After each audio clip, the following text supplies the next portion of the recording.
2025 ମସିହା ସ୍ୱାଧୀନତା ଦିବସ ଉପଲକ୍ଷେ ବକ୍ତୃତା ଏକ ନୂତନ ବାର୍ତ୍ତା ନିବେଦନ କରିବି। ଭିଡ଼ିଓଟିକୁ ଆରମ୍ଭରୁ ଶେଷ ପର୍ଯ୍ୟନ୍ତ ଦେଖିବା ସହିତ ଆପଣଙ୍କର ମୂଲ୍ୟବାନ ଲାଇକ୍ଟିଏ ନିଶ୍ଚିତ କରିବେ। ଯେଉଁ ମାଟି ଗଙ୍ଗାର ପବିତ୍ର ଜଳରେ ସିକ୍ତ, ଯେଉଁ ଦେଶ ଅହିଂସାର ମନ୍ତ୍ରରେ ମନ୍ତ୍ରିତ, ସେହି ପୁଣ୍ୟଭୂମି ତପଭୂମି ଭାରତବର୍ଷର ଆଜି ସ୍ମରଣୀୟ 79ତମ ସ୍ୱାଧୀନତା ଦିବସ। ଆଜି ଭଳି ଏକ ପବିତ୍ର ମହୋତ୍ସବରେ ତ୍ରିରଙ୍ଗା ତଳେ ଉପସ୍ଥିତ ଭାରତ ମାତାଙ୍କର ସନ୍ତାନଗଣଙ୍କୁ ଅନେକ ଅନେକ ଶୁଭେଚ୍ଛା ଓ ଶୁଭକାମନା ଜଣାଉଅଛି। ଆଜି ବି ମୂକସାକ୍ଷୀ ଇତିହାସ ପୃଷ୍ଠା କହେ ପରାଧୀନ ଭାରତବର୍ଷର ଲହୁଲୁହାଣ ଚିତ୍ର। ଲୋମଟାଙ୍କୁରା ଅଭୁଲା ଅତୀତ। ନିଜର ରାଜ୍ୟ ଥାଇ ଏଠି ବିଦେଶୀ ରାଜା, ନିଜର ଅଗଣା ଥାଇ ବେଠି ଖଟୁଥିବା ଆମେ ପ୍ରଜା।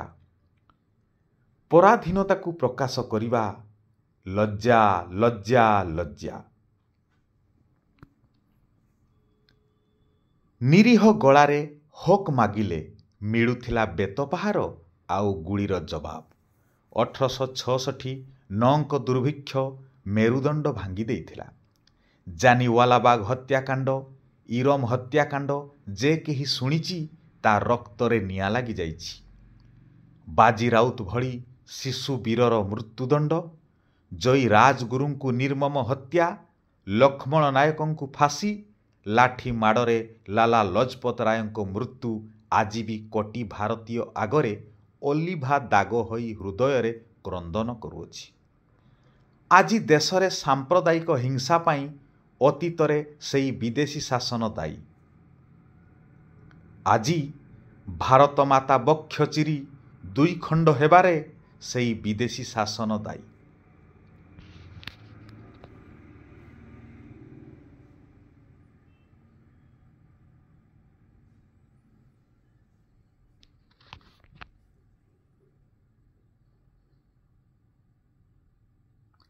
ଯେତେବେଳେ ଆମେରିକା, ରୁଷ, ଜାପାନ, ଚୀନ, ଇଂଲଣ୍ଡ ଭଳି ଦେଶ ପ୍ରଗତିର ଶୀର୍ଷ ଛୁଇଁଥିଲା, ସେତେବେଳେ ଆମ ଦେଶ ଭାରତ ଦେଖିଥିଲା ସ୍ୱାଧୀନତାର ନୂତନ ପ୍ରଭାତ।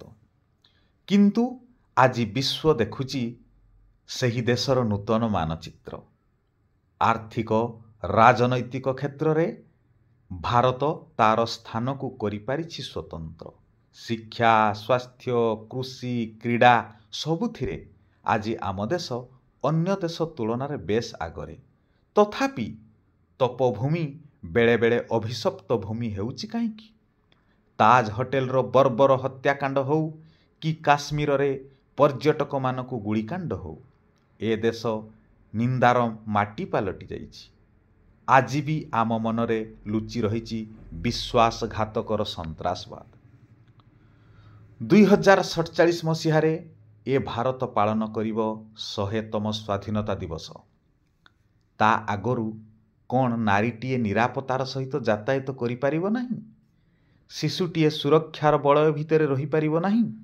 ଏ ପ୍ରଶ୍ନର ଉତ୍ତର ଆମେ ନିଜଠୁ ହିଁ ପାଇପାରିବା। ଖାଲି କଥାରେ ନୁହେଁ, ହୃଦୟରୁ ଯେଉଁଦିନ ଜାତି, ଧର୍ମ, ବର୍ଣ୍ଣ ପ୍ରତି ଏକ ମନ, ଏକ ପ୍ରାଣର ଭାବନା ସୃଷ୍ଟି ହେବ, ସେହିଦିନ ଏ ଭାରତ ସମଗ୍ର ବିଶ୍ୱକୁ ସାରଥି ହୋଇ ଆଗକୁ ଟାଣିପାରିବ। ତେବେ ଆସନ୍ତୁ ଜଣେ ଭାରତୀୟ ଭାବେ ଏ ପତାକା ତଳେ ଶପଥ କରିବା ଆଉ ଗଢ଼ିବା ଏକ ଶାନ୍ତିର ଭାରତ। ଜୟ ହିନ୍ଦ।